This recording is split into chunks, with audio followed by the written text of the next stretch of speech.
reflection on Ride IQ paired with a look forward to what's to come. And that's in honor of Ride IQ's second birthday, which happened on August 17th. Today is Monday, August 21st. So we have passed the second year milestone.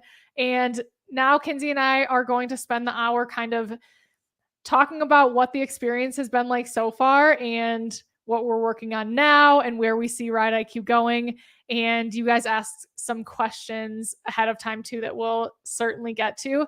We did this last year. We went into the conversation not really knowing what we were going to cover. And it turned out not only to be really nice just for Kinsey and I to take time to look back and be grateful and kind of reflect together, but some amazing things came from that conversation too. Several amazing things. The biggest one being that we kind of offhandedly mentioned that in the coming year, we hope that we can intentionally expand to new geographies. And a few days later, an email landed in our inbox from a PhD student named Mercedes McLean in Australia. And you might know how this story ends, but Mercedes now runs Ride IQ Australia. And it was all because of that comment that she sent the email. So you never know where things are going to go. And the same with this year. We don't have a big plan for this conversation, but we'll see where it goes. Kinsey, how are you feeling now that we have officially been in business for 2 years and 4 days?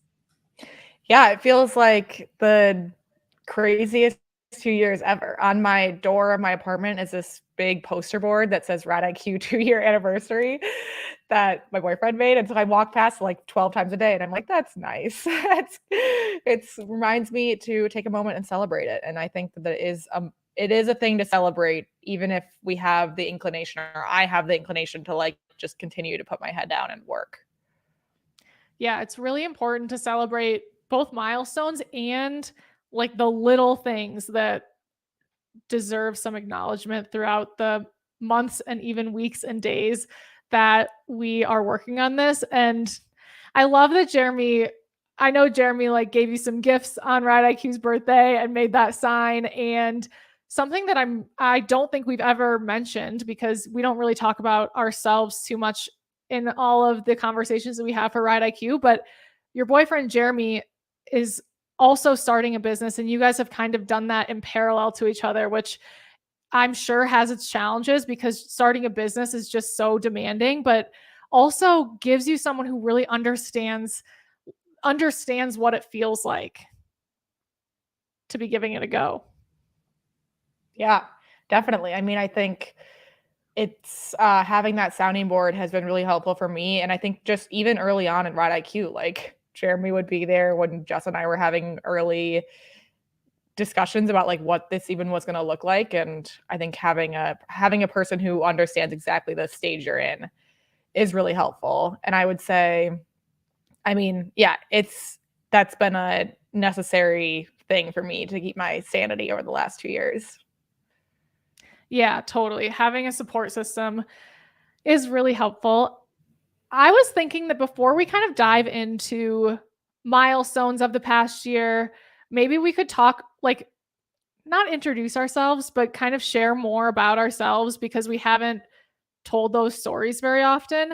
And I think we could kind of start wherever, but I'll toss it to you to share things that people might not know about you, and maybe share how we relate to one another, because you and I, we've always known that we have very different personalities and skill sets. And in the past year, especially, we've taken some tests about how we work and what our work styles are. And it confirmed that we are literally opposites in almost every way that can be measured on those sorts of tests, which is great and is so helpful for us when it comes to working together. But yeah, I'll hand it over to you to kind of start wherever you want in that respect.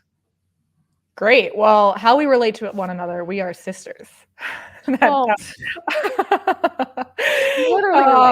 Yeah. And then, yeah. So, okay, there's a lot to cover in that. I understand how our guests feel now. But I before we jump to that, before we went live here tonight, Jessa and I, like, rather than really talking about work, we were quickly catching up on what the latest is on Jessa's wedding plan, because we are officially 17 days. Is that right?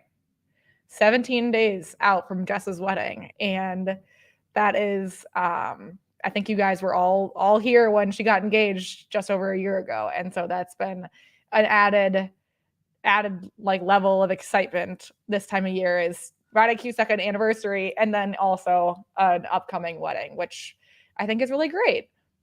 And something to note that kind of exemplifies how you and I relate to each other is the way that conversation went about 4 minutes ago.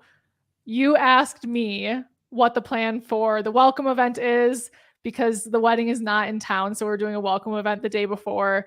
And I said we have a location, but we don't have like a caterer or linens or flowers, if those are even things that we need. And Kinsey's just like staring at the screen and she goes, "What?" And that sums up how we both operate. But 17 days seems like ample time, hopefully, to figure it out. But the best outcome of that little interaction is literally moments before we hit go live, Kinsey said, I'll plan the welcome drinks. So Kinsey has that added to her plate, and I trust that it will be perfect. And I can't wait to see what you do at that event, Kinsey. It'll be fun. I love it. Yeah, so that is where we are at right now. And I think what were some of your questions? How do we relate to one another? My main question is, like, tell us about yourself. One question that Krista had in Facebook is like, what were you guys doing 5 years ago? Which I thought was so interesting, because we always talk about, what's going to happen 1 to 5 years from now. But it's a great question. And I think a lot of people probably don't know what you were up to 5 years ago. Yeah, so I live in New York, and I lived in like Manhattan for 10 years, and then I recently moved to Brooklyn. I guess not that recently, a year and a half ago. And I love it so much. Brooklyn is awesome. But what brought me to New York was I went to school here. I went to NYU, and then I went on to a career in finance. So 5 years ago, I was working on a real estate debt trading desk in New York at an alternative asset manager, and had a very different lifestyle. It was a lot of testosterone at all times, and long hours, and a lot of stress, which there's still a lot of long hours and stress related to Ride IQ, but it feels very different. It feels like we're creating something out of that. And like, it's, there's no meaningless work with what we're doing. So that's something that's changed a lot for me personally in my like day to day. What were you doing 5 years ago, Jessa? One thing before we jump into that, I just had a question come up when you said there was a lot of testosterone when you were working in your previous job on Wall Street, which, yeah, I mean, I can picture it. And of course there was. In the world that we're in now, kind of the startup world, and we've been exposed to a lot of like investors and fellow founders.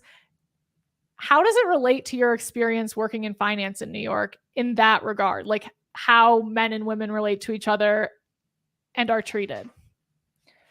My experience has been the men that we are surrounded within the entrepreneurial space, like in the startup community, are so much more in touch with their emotions, and like just a lot more healthy from a mental approach, mental perspective. And there doesn't seem to be like the ego that there existed in the finance world. Like the people that I worked with previously, like as individuals, were really great. And then I think if you bring them all together into one really high stress environment, it creates like a weird dynamic of toxicity that is not something that I've come across in the startup world. And I feel like there's a lot more care around how you are feeling as a human, as a founder, than there was in my previous career. That totally tracks with me. I have equally loved and felt supported and respected by the males and females that we have gotten to work beside. And at the same time, I also have been so shocked by how like oppressed female founders still are, despite that the environment has felt really good for us. And I think it's probably important to note, like, we're not in Silicon Valley. I'm in Denver, Colorado. You're in New York. We've done a lot of our work together in Colorado because we went through an accelerator program in Colorado, which brought people from all over, actually, the continent to work together. But I think maybe the vibe would be different if we were in Silicon Valley. But what still kind of, I mean, definitely disappoints me about being in this world is 2% of investment dollars go to female founders. Like, that is hard for me to come to terms with and be okay with. And sometimes it feels like when we're having conversations with like investors, for example, that's in the back of my head. And I'm like, well, like, are you really receiving me like you receive males who are pitching something something to you as well? So I think that it does feel a lot better in this world in our experience, but this world is definitely, I mean, still struggling in that regard, and it's something that we've experienced. Where were you 5 years ago? 5 years ago, I was I think I had just moved to Denver. I had been living in Minneapolis and trying to work in real estate, and it was so counter to my skill set, my interests, the way that my brain works, and it made me feel like I wasn't very capable. Um, just being in the wrong role for me. And since then, a quote that I kind of go back to and believe in so much is, I think it's credited to Albert Einstein, but who knows if this came from him. But it's, everyone's a genius, but if you judge a fish by its ability to climb a tree, it will go its whole life believing that it's stupid.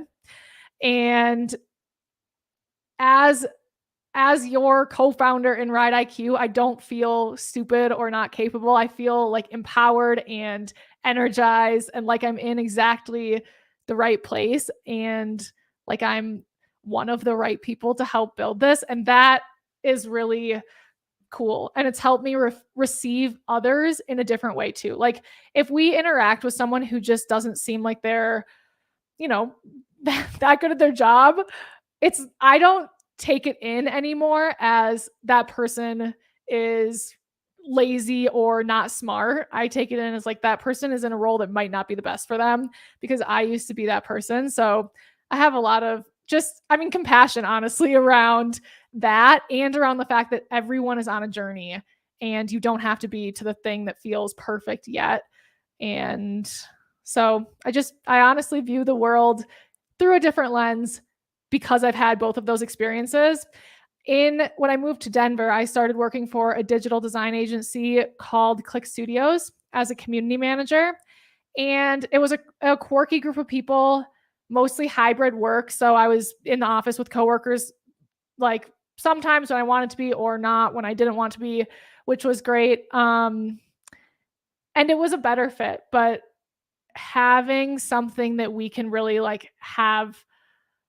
that we can really build has been the best fit for me to date. So I was in Colorado 5 years ago, but life was very different. And I will also, I mean, in reflecting on that, you and I have always been really close. We grew up riding together. We did pony club together. We ended up at Kyle and Jen Carter's farm together, but you lived there and I visited. So we've always been close, but once you go off to college and go off to careers, if there's not a reason to be in touch a lot, that's just easy for it not to happen. And I think you and I were probably like, we weren't in touch a ton, and we would check in. You're wrong. You're Really? wrong. Yeah, we were texting like all day, every day. And I know that because like every time I'd want to like complain about something about work, I would text you because you were nice about it. Okay, at least agree then that we talk a lot more now. I mean, yeah. Right. That's another revealing thing about me and Kinsey. My memory is not the best. And Kinsey's is. So yeah, but this working together is very, I mean, there's nothing like it to be able to work with a sibling or a partner. Just people are, that's a window into somebody's life in a way that you don't get to see otherwise. And it's been really, really cool to kind of understand you in a new way through Ride IQ. Yeah. Yeah. For me, yeah, I think it is really fun to see you so dedicated to this, which it's, I mean, yeah, Jessa, we pretty much have to try to beg to make her stop work, and she still doesn't. So she's pretty much on a 24/7 schedule right now, which is interesting. My former employers would never believe it, but it's honestly Yeah. because I love it. Like you even said it when you mentioned working in finance, like you said you were working all the time, the stress was high, and it's so interesting because we're still working all the time and there are stressful parts certainly, but it just doesn't feel like the bad kind. It feels like the kind that is for a reason, and like to me it just feels like my purpose right now, which is great because I really believe that I know, like after 2 years, Rad IQ is helping people, and it's our job to one, have it help and reach even more people, and then two, have it evolve so that it can be more helpful for the people who are already part of this community. So that's on us, and there's a lot of brainstorming and trial and error and testing that goes into kind of navigating that. Like it was very clear from the beginning that no matter how hard we try to do everything right, the trajectory is not just going to be up and to the right. It's going to be up and down and in a hurricane's shape, and then like hopefully overall it's moving in the right direction, but there's just no way to get it all right. And that's okay. Like that is just part of trying to build it. And as long as we stick to our values and do things that we believe in and like try to do right by our members, that's really like the best that we can do, and be observant so we recognize when something's not working early and adjust. Yeah. Yeah. What, I guess today, what do you hope Ride IQ becomes? I think that lends itself well to Ride IQ's mission statement, which we revisit a lot, but I think it would be best if I read it so that I get it right. But let's see.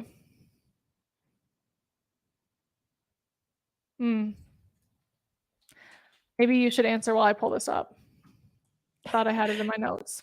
Well, one thing I'll mention as far as like what keeps us going every day is the Facebook community and the DMs and the emails that we receive from everyone in the Ride IQ world or community is just like it is what keeps us going. It's like the lifeblood of this company.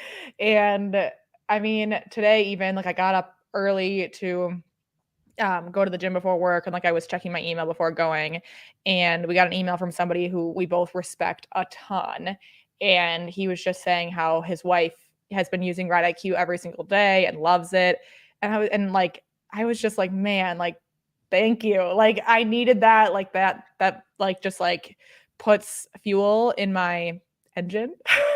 Totally. So yeah, just like stuff like that is really, really helpful. And it's way like it is rare to have a day that we don't have something like that land in our inbox or like our DMs. It is astounding. I kind of said this at the anniversary party, but it's astounding to me how wonderful people in this community are. And they have really helped me grow into a person that I just feel like I'm better every day because Ride IQ members are teaching me how to be like kind and go out of my way to support others.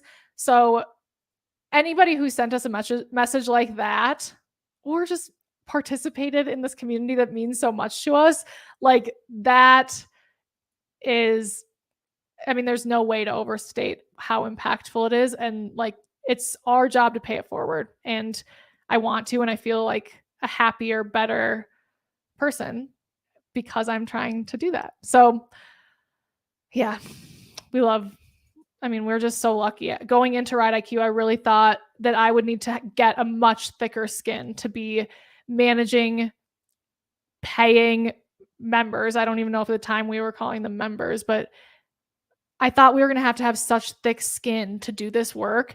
And it's kind of the opposite. There has not been one day that a Ride IQ member has made me feel that I need thick skin in 2 years. That is not an exaggeration. I do not know how that's possible.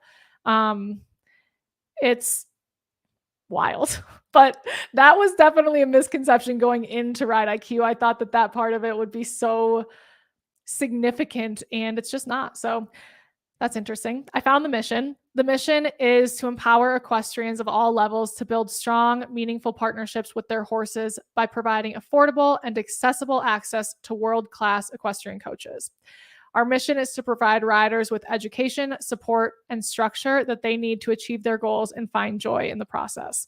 So when you ask me, like, what is my hope for Ride IQ in 1 year or 5 years, it's a boring answer, but it's like, build this product and community to its potential so that it can really be like, I think it should change equestrian sports. I don't think that there is any reason that that we can't do that and that we shouldn't do that, because the norm right now, or I guess the status quo, whatever you want to call it, is that equestrians for the most part are riding, let's say 4 out of 5 times without a coach in person or virtual. And often those rides are kind of, they're unproductive or unenjoyable, or we hear from people that they feel like they're kind of like dilly-dallying, waiting for their in-person lesson.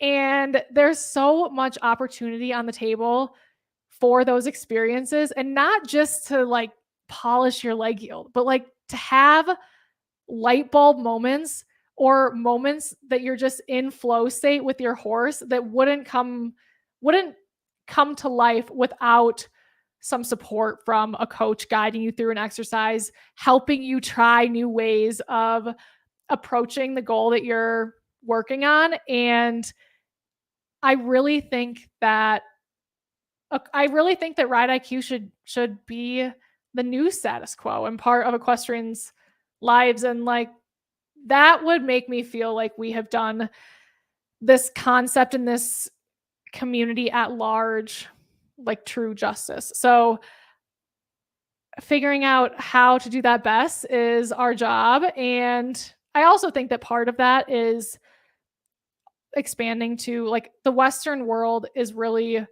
intriguing to me. And the people that we've met in that world are so just they're horse lovers, just like we are. And it would be very cool to be able to serve them too. But one thing at a time. And as long as things are moving in the direction of better realizing our mission, then I'm happy with the work that we're doing.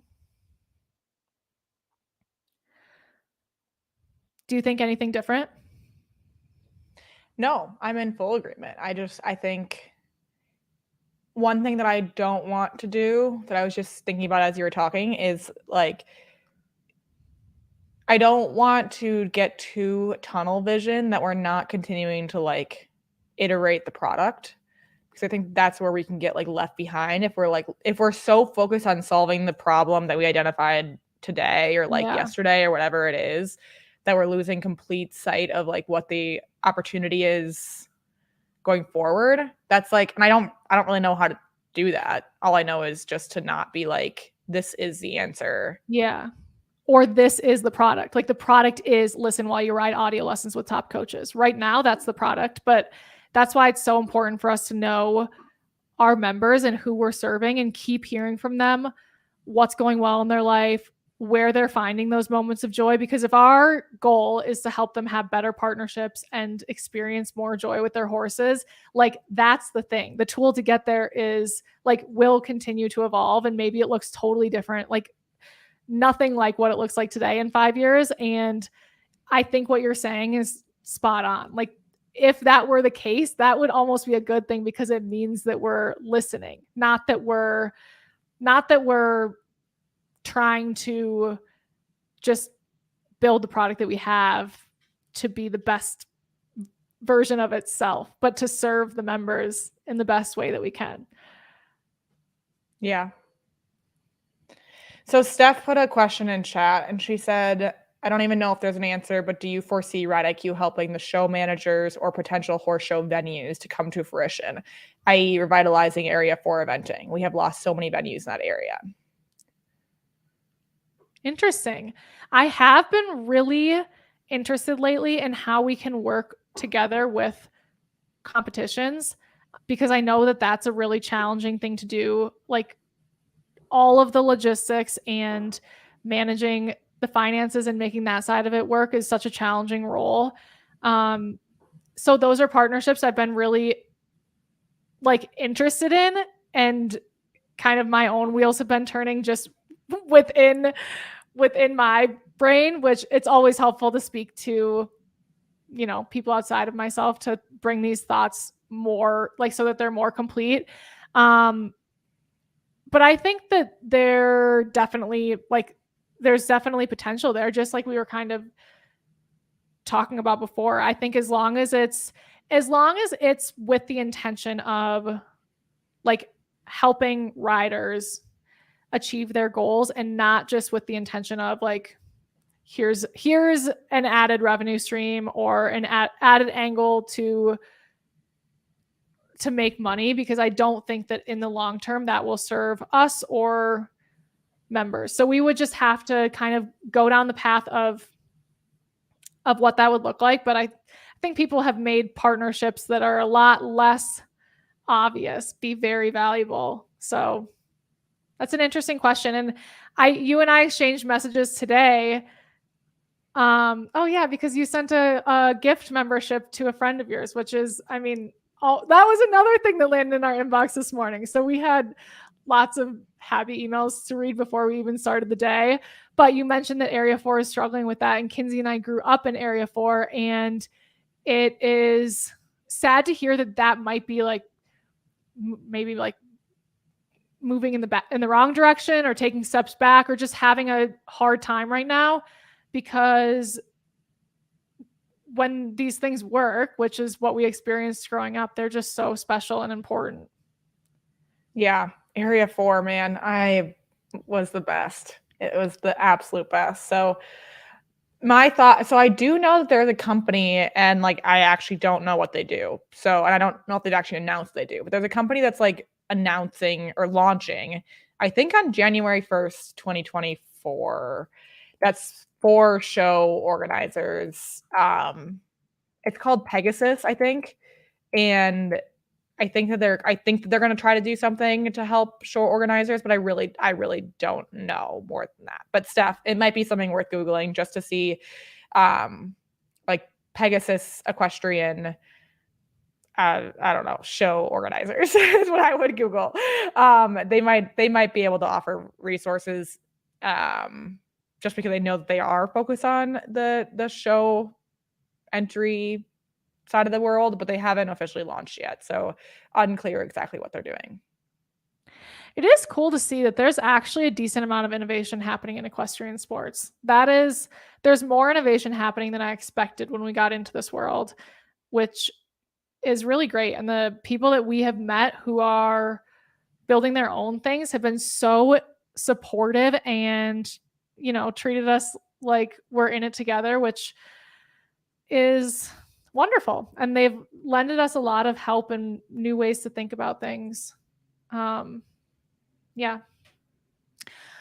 Okay. I have a whole list. Kinsey, what is your day-to-day life as a Ride IQ founder?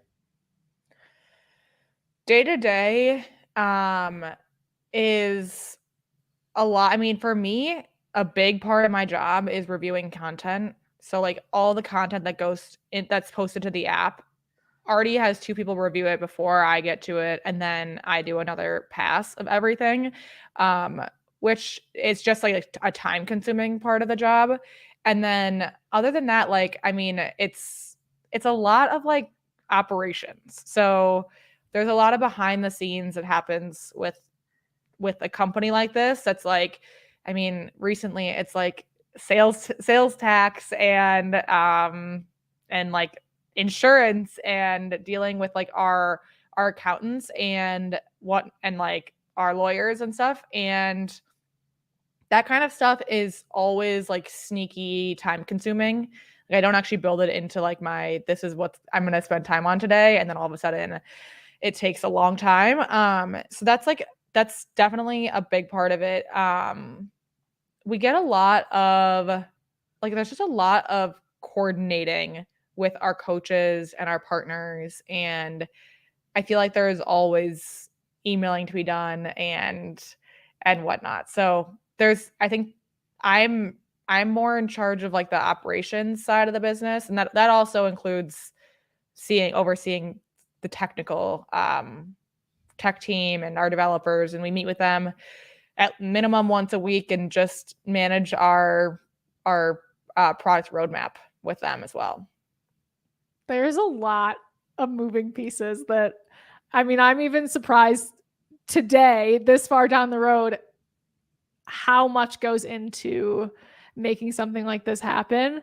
But you kind of touched on it, but to help you all understand how Kinsey and I split up our tasks, Kinsey is, I mean, she comes from the finance world, so she's doing the like all of the business side of things, and she's a genius at like financial modeling. We went through an accelerator program this year, and there was a financial modeling part of it, and there was somebody who came in and taught everyone how to do financial models, and Kinsey sent hers over to him the next day, and he asked her who built this for her because he was so blown away by it, which, I mean, I wish that question wouldn't have been asked because of course it was Kinsey, but like that's how good she is. That we had somebody helping us. They give you grad students who are interns in the field when you go through these programs. We had that person, in theory, should have been the one kind of teaching us about how to do this. And I remember he was just peppering Kinsey with questions about how she set up all the formulas and the whole sheet. And it is, I mean, really incredible what she learned at her finance job, even if it probably wasn't that enjoyable a lot of the time, is amazing. And I'm doing more of the communications, community, I guess marketing, but we don't really do we don't do much paid marketing. We kind of experiment with how to reach new people. So I don't know, I guess you would call that growth.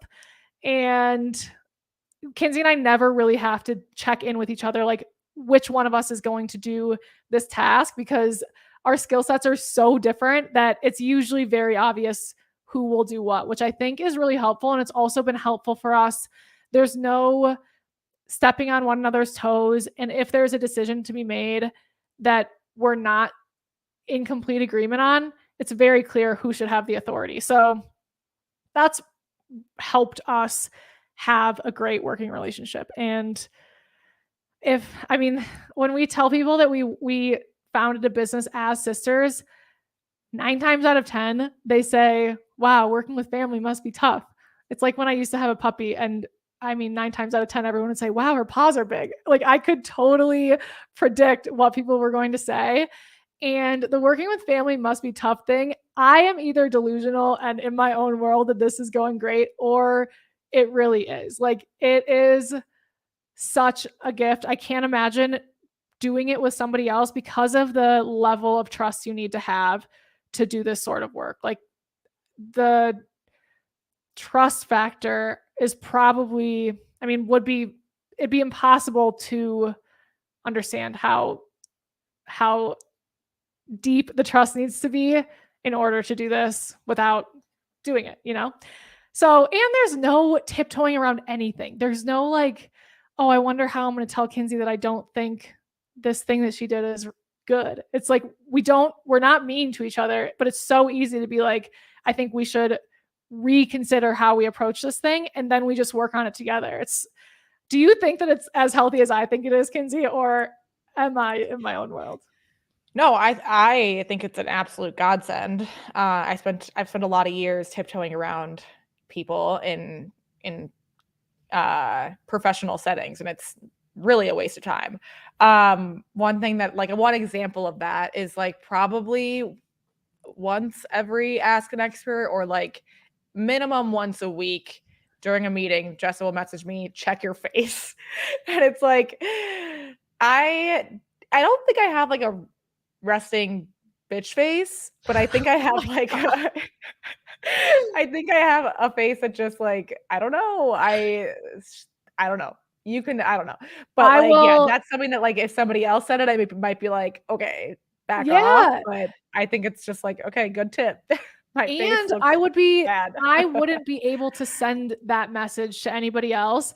To give you all context to what check your face means, sometimes I think because we just have a lot of meetings, Kinsey can look like she is actually falling asleep or actually asleep. Like there have been times that we're in a meeting and I'm watching her screen and I'm like, I cannot confirm if she's awake or not. And I have never been asleep. She has always been awake, but she really gets in the zone listening, and her thinking face is not as expressive as yours. I need it, or I would like it to be, just to make sure that everyone knows that she's still with us. So that is a really good example. Yeah. I think just in life, I don't know. I would say, yeah, you kind of touched on this earlier, but like Jess and I took personality tests as part of our accelerator program that we did through Techstars, and they like put you on a quadrant. Like they put like all these different characteristics of you on a quadrant, and for every different like criteria in the test, every outcome, Jess and I were on the opposite quadrants for every single one, like without fail. And the woman who did like the debrief with us was like, wow, like this is insane. Like I haven't ever seen this before in like siblings and even in co-founders. And like it works really well because we don't have a lot of overlap. But I think it also can be interesting for people, or at least I've noticed, or I think it's interesting, is just when you meet Jessa and me, how Jessa is more expressive and I don't know, just like she just has a personality that I think it's a lot easier to feel like you're best friends with right off the bat. And I don't know, I think I'm less like that. I don't know. I think I'm really good with words too, if you get that. Yes. I think that one, I need to bring something to the table, and I can bring energy. And two, I actually do want to be everyone's best friend. Like that part is sincere. So if anybody, I mean, I don't know. I think the energy though, and I mean, it is very sincere, but it's also like when I see how you and I work together, I need to bring that. Not because you don't, just because my skills in the classroom or in the office or whatever you want to say they pale in comparison to yours. So that is not true. That is not true. I do think that one of us needs to bring the energy, and I think I appreciate that it's you, but I don't think that's because that's what you bring to the table. I think that's really not right. Should we discuss like funny working habits or like toxic traits or pet peeves? Toxic traits in a positive way. Like my toxic trait is I don't save contacts in my phone, or really, I don't even really respond to text messages very often. Jessa's toxic trait is that she has like, oh no, I don't even know what the number is of like drafted emails, like in the triple digits. And I'm just like, that would give me a heart attack. Yeah. Kinsey's a zero inbox gal, which is Somebody has to be. We're copied on everything. What's your toxic trait? Maybe you're. I don't know. I have a lot of them, I think. I don't know. I think I probably am not good at faking it. Like I don't know. I think that that's really good though. Like when we've been in conversations, it's important for us to like have real conversations that always like are rooted in kindness and values and whatnot, but to be able to stand up for us and our business and represent it how you want to represent it is really good. Like there have been a number of times that Kinsey has it's not that Kinsey has said the right thing, whereas I would have turned away from the conversation and beat myself up for not saying something. For example, we were at a convention once and somebody came up to us at the end of the weekend. We had been like working the booth all weekend, and Kyle and Jen had kind of stopped by, but they were also like very busy that weekend doing other things. And at the end of the weekend, this person came up and was like, I just want to let you know, I am so proud of what you girls are doing. And it's so impressive how much ownership Kyle has given you guys to really do some of this on your own. And I was like, thank you so much. And Kinsey was like, oh, wait, no. We're like, we founded the business and Kyle and Jen are partners with us and like set the record straight. Whereas I would have just been like, thank you. Whereas, I mean, and that is an example of kind of, I don't know, it is an example of being a female in any business. You're kind of just perceived in a way that isn't always accurate. And I know if we're talking about pet peeves, I know that one of Kinsey's biggest pet peeves is when people tell us that we look like we're really young, because it's kind of like you can work your ass off and feel like you're like, know that you're credible and capable, and to be like, we had somebody once walk up to us and Kyle's daughter, Riley, who at the time was 15, I think, and was like, I can't tell which one of you is 15 and which one of you is not. And Kinsey was like, come on. Like that's not ideal and doesn't really always feel good. Doesn't bother me as much. I'm like, my skin routine might be working. I can't hear you, Kins.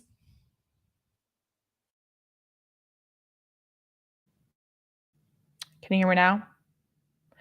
I just feel like it's hard to like rise to the occasion when someone's like, "Oh yeah, you're not 16." It's like, yeah, no. I like another pet peeve, which and then we'll get off of a negative topic, is when people call Ride IQ our project, and I'm like, "Oh no, no, no, no, no." This is like 3 years of blood, sweat, and tears. This is not a project. Totally.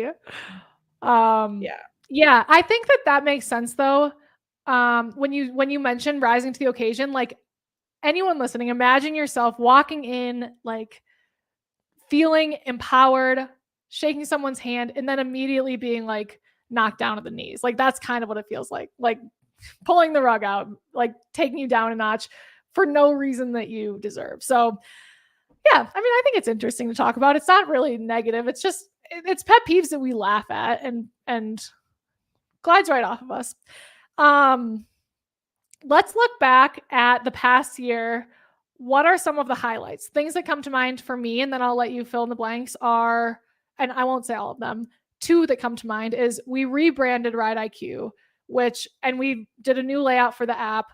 I am really proud of the new brand. Like it makes me excited to send people to the app and the website. I think it looks so much nicer. Our designer is incredible. His name is Finn. And he brought the brand to life in the perfect way. Like I have no notes on the current brand. So that was a really something that made me very happy that we accomplished this year. We also went through this accelerator program called Techstars, and we could have 20 episodes on Techstars because it was such a life experience. Techstars, the very short version of it is 12 companies are accepted into this program, and you go through 13 weeks of intensive mentorship and business building alongside these other founders.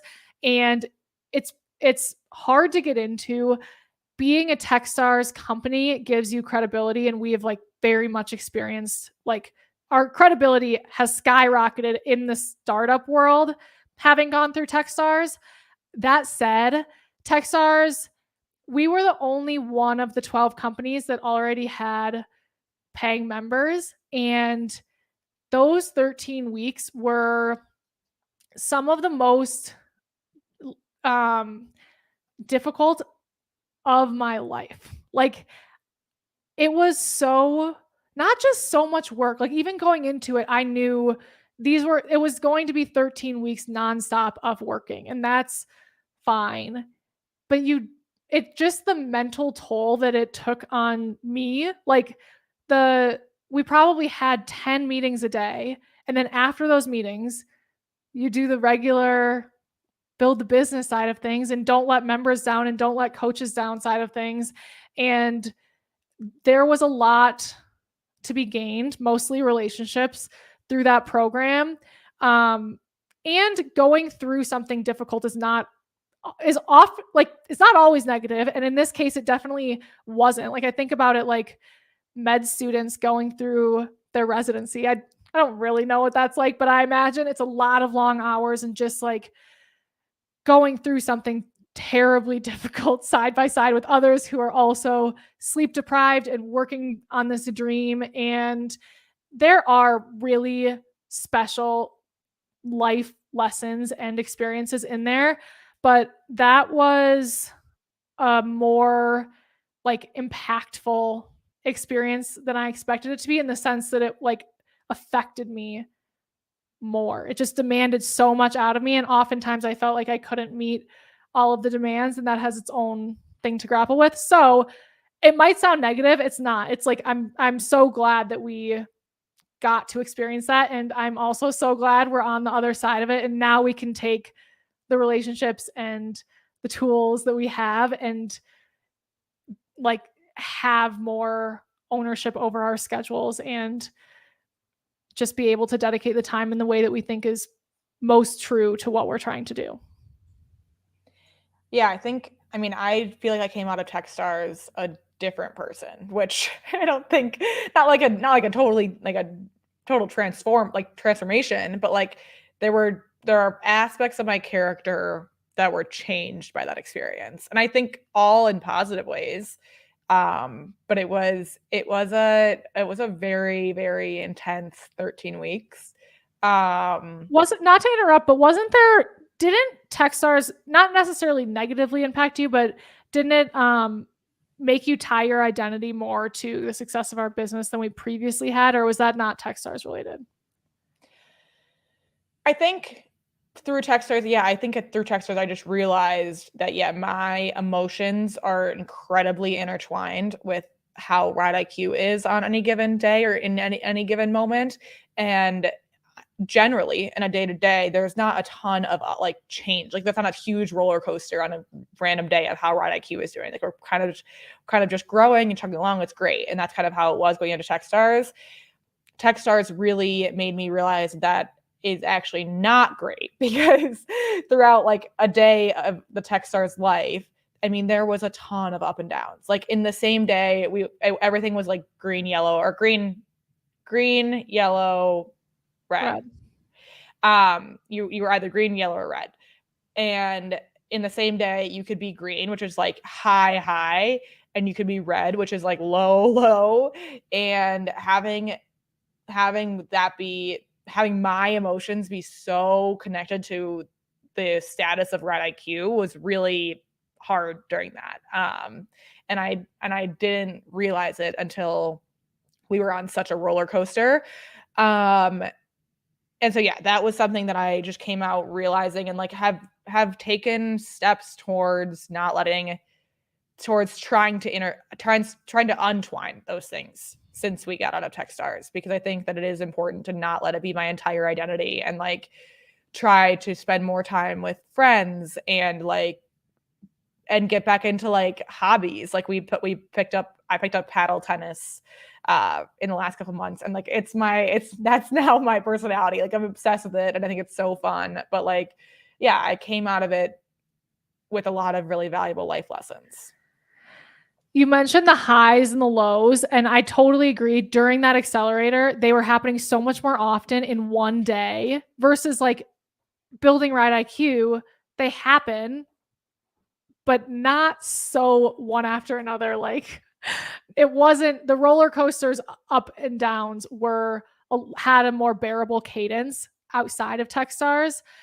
One thing that I think of all the time though is how parallel our experience building a business is to adult amateurs experiences, or even professionals, just riders experiences pursuing their goals. Like the if your whole heart is in this thing and you like are putting so much of yourself into it, and the successes big and small are so meaningful, and the lows kind of come out of nowhere and are painful. But despite all of that, it's like there's no doubt that this is what you should be doing and this is what's like true to you. And I feel like, I don't know, where you and I are not riding right now. I always internally kind of chuckle when people ask us if we have horses or we're riding right now, just because our life circumstances with how much we're working, and finances, honestly, like being in the early stages of a business, it's just we aren't able to right now. But I feel like I can relate so much to what we've experienced in the past as riders and what our members are experiencing, because the investment in every way, emotionally, financially, time wise, and everything else, it's just, I think it's relatable. So that comes to mind a lot for me. I took us off track. We were talking about highlights of the past year. I talked about the new brand and Techstars. What comes to mind for you? So I don't know. I would honestly say that the highlight, Techstars is a big one, but one of the big highlights for me was Land Rover Kentucky this year. Ride IQ launched in Australia in April, and one of our first things that we did with the Australia launch was had a Ride IQ booth at like trade fair space at Adelaide, and our team member Mercedes, who is based in Australia, she and one of her friends who like is now kind of in some like part-time capacity, does work with Ride IQ. They went to Adelaide and they ran that trade fair space, and they were like total rock stars at it. Like they just did such a good job. Like we really didn't have to help at all. And like they just took the reins and ran with it. And they're like 2 days into Adelaide, and Adelaide is the weekend before Land Rover. And I was like, I messaged them and I was like, you guys are absolutely killing it. Like, can you come to Kentucky? Wait, that's amazing. And like, I was totally kidding. They were a 24-hour flight away, and they responded and they were like, wait, are you serious? And I was like, I mean, yeah, like I mean, sure. Like, I don't expect you to get done with this weekend, which these like trade fair space weekends are the most amazing experience ever, but they are so exhausting. And so I was like, there's no chance you're going to get done with Adelaide and be like, yeah, let me get on a 24-hour flight and come to Kentucky for 3 days. And little did we know, they booked their flights. They came to Kentucky, and I think it was like they took 3 connections to get to, and they landed in like Louisville, Kentucky at midnight on Wednesday. And having them there with us for the next 3 or 4 days was an absolute dream. Like they're a dream as humans, but also just like seeing the Ride IQ team come together. And that was like the most proud I've ever been of Ride IQ. It's just having them like representing our brand and being there. And I was just like, man, if we can get people like this on our team, like we can do anything. I couldn't agree more. Like adding Mercedes to the team and getting to meet her and Jazz, I would have said the exact same thing about highlight of the year.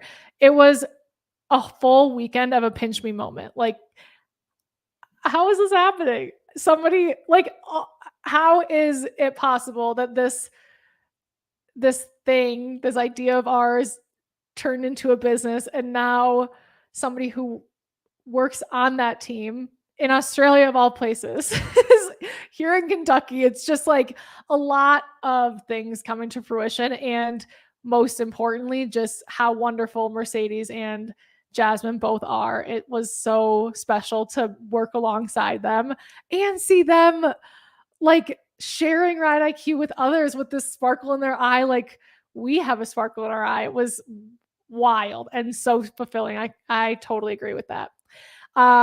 Kinsey, can we go a few minutes over because I have more questions that I want to get to? Yeah.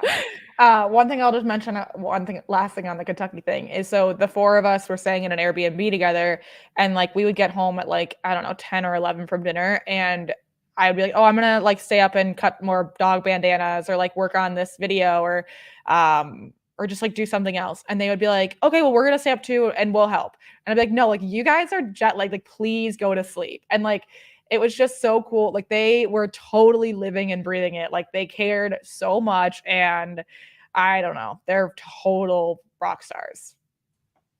Yeah, I know. I remember that first day where like I think it was probably Thursday of dressage was the day that they arrived. They had arrived at the Airbnb at like 2 a.m. So we hadn't even seen them yet. But we text them like, don't even come to the horse park today, recover. And of course, like bright-eyed and bushy-tailed, they are there right off the bat. And yeah, it really was amazing. And also just you saying getting home from dinner at 10 or 11 and then like working on making the dog bandanas or whatever else there was to do. I remember one night I was like trying to figure out how to use our new coffee maker. So I was like running multiple tests of that.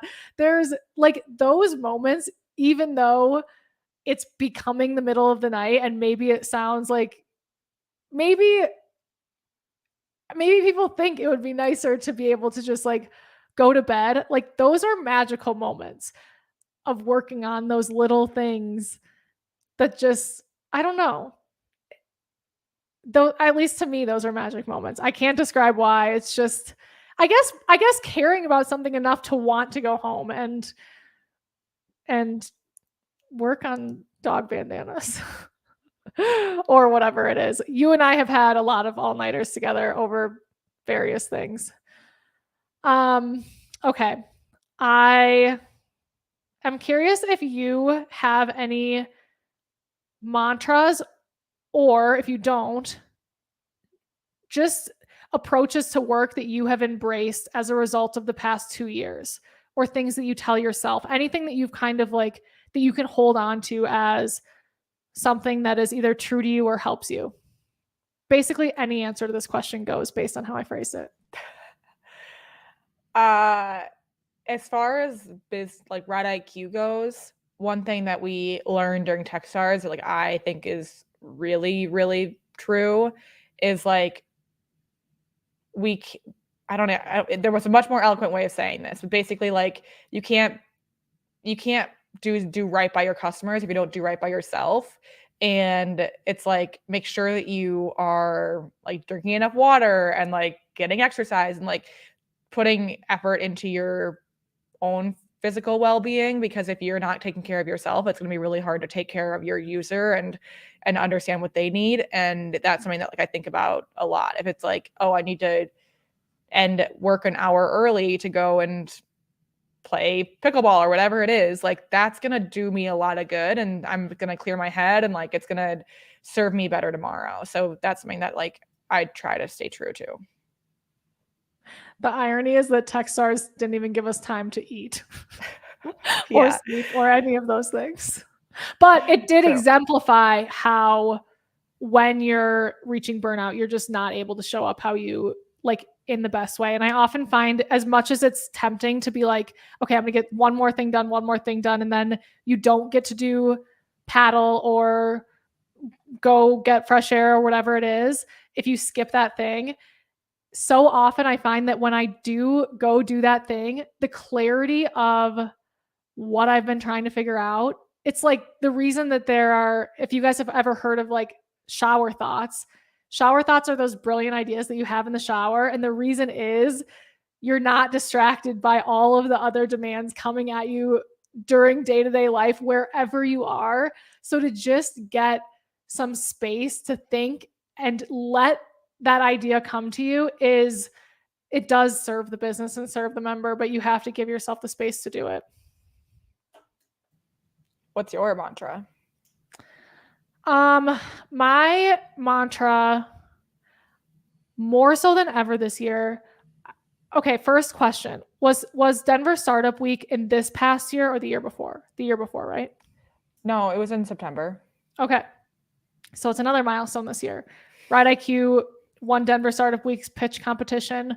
But it was, Denver Startup Week is this big entrepreneurial event. The pitch competition is what it sounds like. You get 7 minutes to pitch in front of an audience, and I think there were 7 judges as the final round. And this happened in Denver.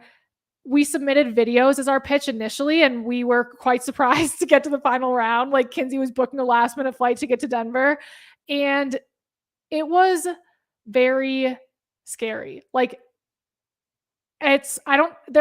some people feel totally in their comfort zone in that type of scenario, but I was scared. And signing up for that sort of thing or agreeing to show up and do it when it would be so easy to be like, Kinsey's in New York, or we're just not going to come. I'll get to the mantra. The mantra is Teddy Roosevelt's quote called "Man in the Arena." I think I might read the whole thing. Do you support that, Kinsey? I don't know. How long is it? Okay, it's kind of long, but Brene Brown has a Netflix. Oh my God. Brene Brown has a Netflix special, and she read the whole thing, and that Netflix special did really well. So I think it's probably fine. Okay. It's called "A Man in the Arena." Doug Payne has actually referenced this quote separately in some of our Ask an Expert episodes. It says, "It's not the critic who counts, not the man who points out how the strong man stumbles or where the doer of deeds could have done them better. The credit belongs to the man who is actually in the arena, whose face is marred by dust and sweat and blood." It's a little excessive for this comparison, but who strives valiantly, who errs, who comes short again and again, because there's no effort without error and shortcoming, but who does actually strive to do the deeds, who knows great enthusiasms, the great devotions, who spends himself in a worthy cause, who at the best knows in the end the triumph of high achievement, and who at the worst, if he fails, at least fails while daring greatly. So that his place shall never be with those cold and timid souls who neither know victory nor defeat. So that was long. The part of it that I relate to and what Brene describes in her Netflix special is, if you're going to try something, you're going to fail. And she says, like, oftentimes when I tell people that, what they hear is, if you're going to try something, like, great, you might fail. And it's not that you might fail, it's that you're going to fail. And I have internalized that that's part of the process, and it makes it so much easier for me to give me and give us grace when we fail. And it makes it so much easier for me to sign up for the things like Denver Startup Week. Like, we were also recently on a podcast called The Pitch. It's just like Shark Tank. We flew to San Diego and pitched live in front of investors, and there was a little bit of a discussion amongst us, because if anybody's interested in, like, if you like Shark Tank, go listen to some episodes of The Pitch. Similarly, a lot of these companies get torn apart, and that has to feel bad, especially when, you're traveling to be there, and it just, like, it's this thing that you care so much about and you believe in, and to be torn down doesn't feel good. But this quote really reminds me that it's okay to fail, and I'm willing to sign up for it. And if and when it happens, that's part of trying to do something great. And I'm really proud of us for trying. Yeah, I agree. Was it too long of a quote to read? No, I think it was great. I loved it. If anybody has not watched Brene Brown's Netflix special, I learned so much from that. And I think it's only 45 minutes. It can be applied to a lot of different things. And then the other mantra that comes to mind a lot for me, like Sinead, I'm not sure if she's done it in all of her recent episodes, but one of her like rapid fire questions at the end is, do you have a mantra? And whenever she says it, the one that comes to my brain is breathe in, breathe out, because there's just a lot of moments that can like make me feel tight in the chest. It's like the physical feeling of stress. And it's not a bad thing, but it's probably what I've said to myself most over the past 2 years. Yeah. I think that's wise to have that be your to have it be anyone's mantra. Okay, so I know we're way over, but should we try to cover any funny time. moments from the last? What? Oh, wait, are you saying funny? Yeah, what comes to mind for you? I mean, I wrote down a list, but one of them that I think probably a lot of people already know about, but we were on an Ask an Expert, I don't know how long ago, like 6 to 12 months ago, and Jessa was sitting on a bar stool in her apartment and fully fell off the bar stool. And one of our members, I think it was Amber, no, like Yep. is the one who caught her or something. And I could not stop laughing. I think like I don't think I could ask another question in that whole episode because I was just like could not get myself under control. The second that happened, I heard my phone ding and I was like, no way. And Amber was calling me out and I thought it was funny. My setup is better now. I was trying to get a microphone on the kitchen counter because that's where I deemed the lighting and the audio to be the best, but here we are. Now I'm just standing. There's nothing to fall off really. There are a lot of funny moments, but my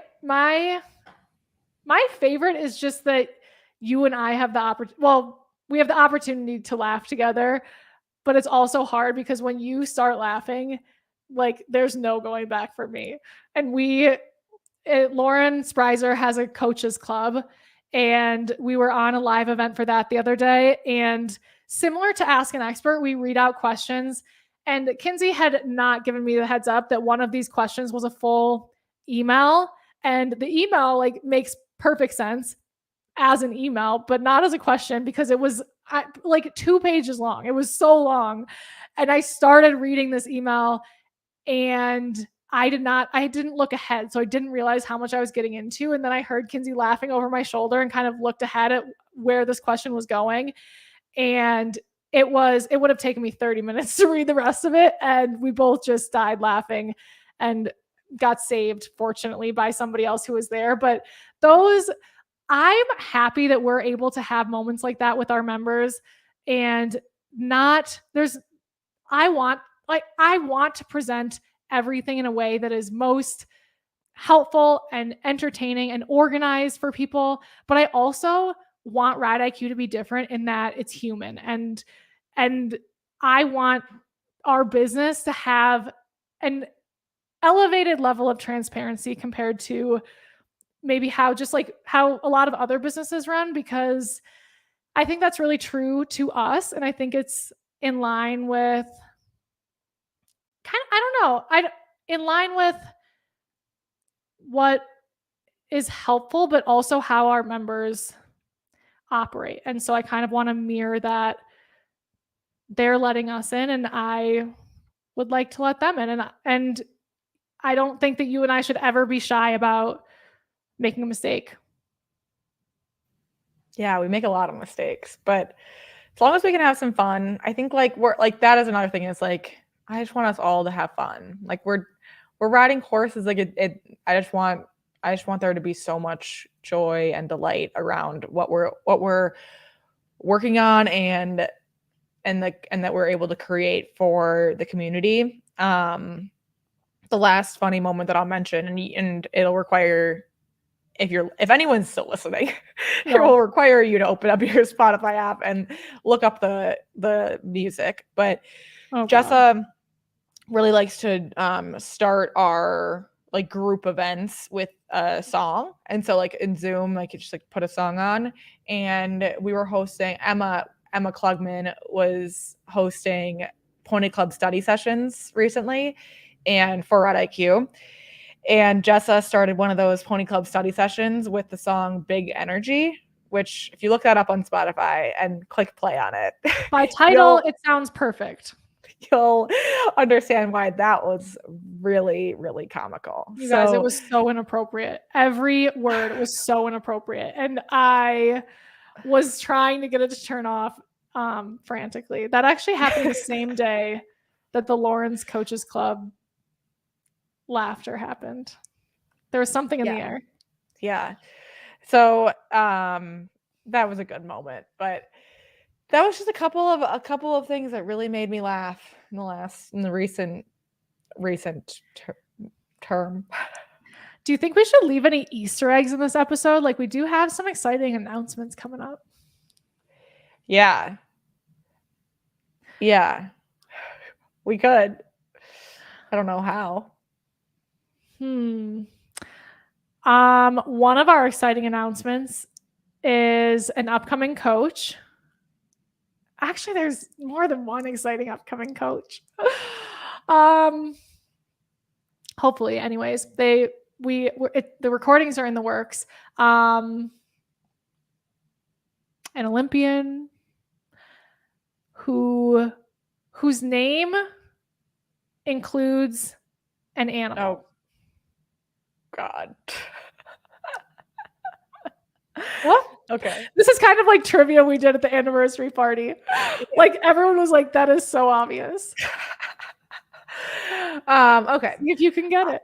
On that note, this has been great. I would love to end this though with putting out to the universe that Natalie Hummel would hopefully be proud of this. I don't actually know if this is an exercise that she would suggest, but putting out to the universe that if there's anything on your mind about being part of this journey with Ride IQ in a different capacity, or things that have been on your mind about how Ride IQ could better serve you, whether it's realistic or not, like feels realistic or not, please reach out to us because those conversations, you never know where they're going to go and they can be so fruitful. And we would love to chat with you. So if there's any little inkling, and even if it's something that's not like an idea, or if it's something that's like, this has consistently bugged me every time I open the app, tell us. Like that is so helpful to hear. And we know that it comes from a place of helping Ride IQ be better. So I don't know. I just want to open the door mostly because last year we heard from Mercedes after this conversation and you never know. And in general, we love hearing from you guys. Like anything that you have to share or request, we're happy to see you in our inbox. So put that out there. And thank you for listening. I'm sure nobody is, like you said. This went all over the place. But Kinsey, I really enjoyed having this conversation with you. And I really enjoy building this business with you. Likewise. That was really fun. And this is really fun. And I can't wait for another year. And now you have a welcome event for a wedding to plan. Yeah. You better get to work.